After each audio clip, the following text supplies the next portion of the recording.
Hi everyone, Mark Curtis here at Chase Field, and welcome to special 12 news coverage of Game 3 of the NLCS. And I don't need to paint the picture for you.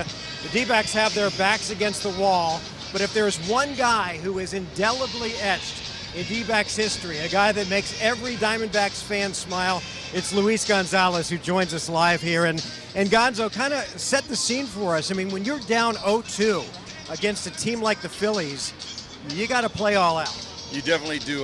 Mark, I woke up this morning like I was playing. I was up really early, like 5 or 6 o'clock, ready to go. I came to the ballpark early, and I think our players are really excited to be home now.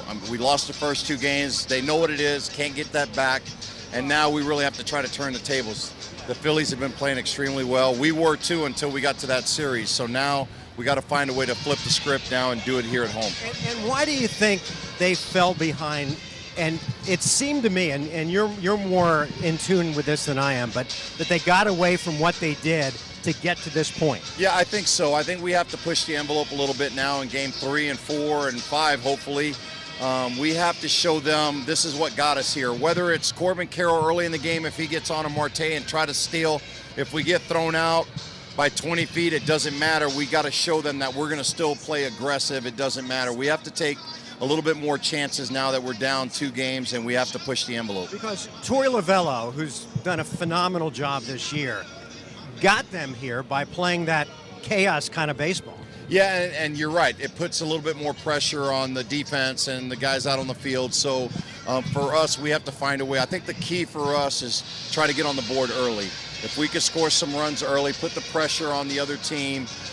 They've done it to us, and we did it to the other teams in the first couple games of the play that we played in the other series. So for us, I think today, if we can come back out, look at the Rangers and the Astros. Yesterday, the Astros were down 2-0. They win. Now it feels like it's a series again. So if we can take this game today, it'll be really special. Ketel Marte as leading off tonight. So we see that he's shaking up the lineup. What does that tell you that Ketel Marte is going to lead off and then Corbin Carroll in second? Well, he's usually the guy who will lead off when we have a left-hander on the mound against us. Suarez has been pitching extremely well, and for us, we just got to try to find a way to manufacture runs any way we can, get those guys in a scoring position, try to get a big hit to get those guys in. Knowing what you know about the Phillies, how important is it for the D-backs to win, not just tonight, and I know you'll probably say 1 game at a time, but to go back to Philly up 3-2 instead of down 2-3?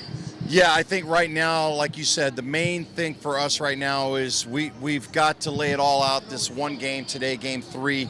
If we win Game 3, then we worry about Game 4 tomorrow. But right now, you have to throw it all out there, throw all your cards on the table, and let it all hang out. We got to win this game this afternoon. Last question. I'm not doing my job if I don't ask you about 0-1. That was a veteran clubhouse, that Diamondbacks clubhouse, wall to wall. I see a similar clubhouse for the Phillies. How much does a young clubhouse change things up?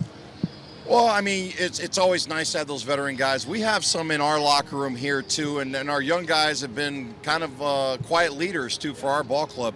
I think these guys play with a silent confidence. They know what they're capable of doing. Our team plays well. When we get hot, we've been able to get on those hot streaks, so we're hoping today's the start of a good hot streak for us. All right, hopefully the climb out of that hole begins tonight. Good to see you. Thanks, Mark. Gonzo.